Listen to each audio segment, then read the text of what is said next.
Hi guys, I am so excited to take you on this tour of my friend's yard. This is tour number 7 of my friend's. She has a really awesome teaching flower farm that I get to show you how it's set up, and her chicken coop, and then also the beauty of fall and how lovely it can be with fall prep tips, and also just checking out the beauty that is still around even as the weather cools. Come along, check it out. I like to ask my friends when I do tours of their yard what their favorite part of their yard is and if they have any advice. So I would like to share my friend's words and just read what she shared with me.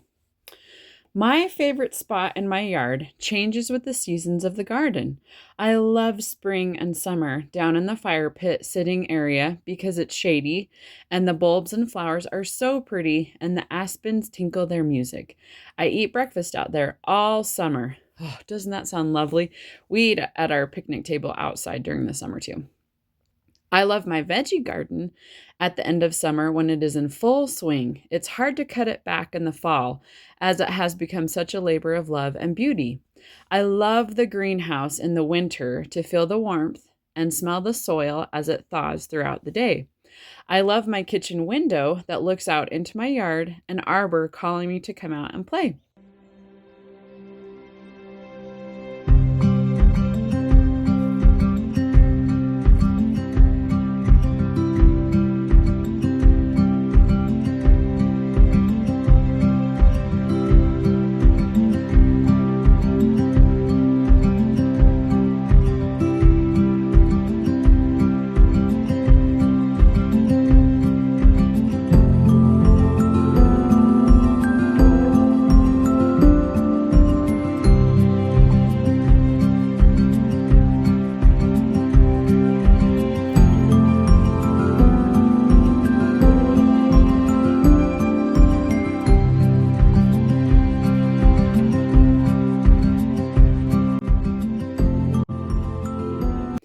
My advice is garlic and onions are so fun. Garlic where we live gets planted in the fall and mulched, and it does its magic, and you have an easy crop in early summer, which you can save some of your biggest head and plant again in the fall. Onion sets planted in spring yield lots of beautiful onions late summer. I have found they like regular watering. When their green stalks start to get tall, bend them over to force more water to the bulb. You may have to keep doing this through the summer. Let a few grow straight to harvest seed. If you let them all do that, it will start to hollow out the center of your onion and you won't be able to store it. My mother said they used to scatter the onion seeds in their beds in the spring, and nature would do its thing. You will then need to thin them, but these are green onions for spring dishes, the rest left to become large cooking onions. We're going to try it this coming year.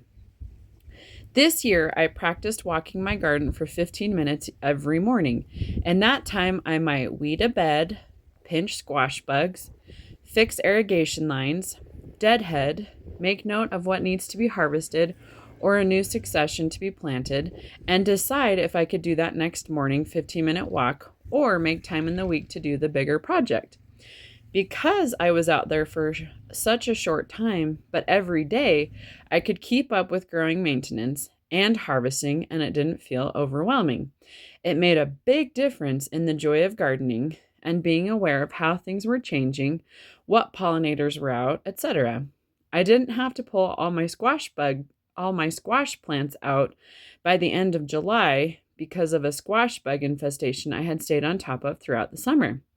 I have found nasturtiums hard to start from seed under lights and grow mats, but if I direct seed them on the corners of my beds next to an irrigation line at the end of May or June, they naturally sprout and are beautiful all summer. They like water, so put them next to a leaky line. I like intermixing flowers with my veggies. My friend also recommended planting grapes. Red Candace seedless are her favorite variety. They harvested 3 huge bowls last season.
enjoyed this tour of my friend's yard and enjoyed the advice she shared about planting garlic and onions and grapes. I especially loved her 15-minute walk around the garden to do small tasks and then plan for bigger tasks later in the week. And then also just seeing lots of ideas what you can do in your yard and making your own home a haven. Happy gardening!